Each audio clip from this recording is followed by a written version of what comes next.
امروز 3 اسفند ماه 1399 ساعت 9 شب به وقت عراق، حرم مطهری آقا امام حسین و انشالله که خدا کمک کنه این بیماری منحوس رد بشه و همه مشتاقان زیارتی آقا تشریف بیارند و این حرم از این حالت در بیارن.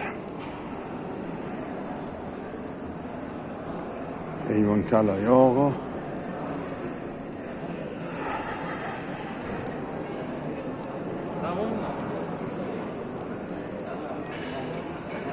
ذریحه 72 تن.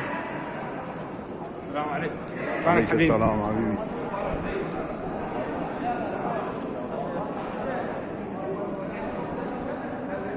السلام علیکی آقا ابا عبدالله الحسین.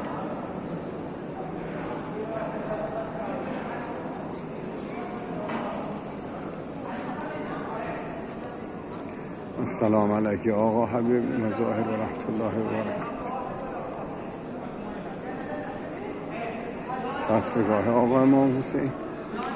السلام علیکی آقا امام حسین و رحمت الله حبیب.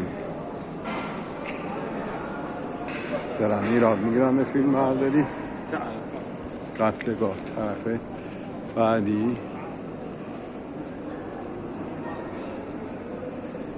درب ورودی حرم آقا حبیب مظاهر زنانه خلوتی حرم. السلام علیکی آقا ابا عبدالله الحسین. ذریح خالی از زائر.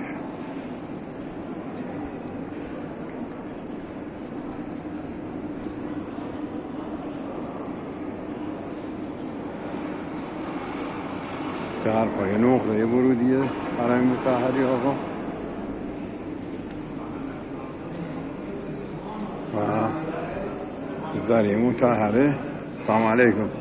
ذریح مطهره آقا ابراهیم مجا. ممنون حبیب. ایراد گرفتن. ممنون. ایراد گرفتن. حالا به احترام لباس کار چیزی نمیگن.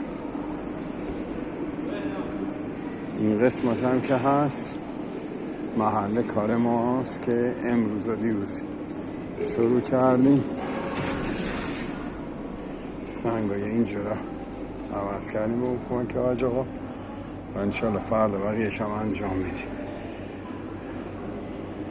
آب ابراهیمی مجاب.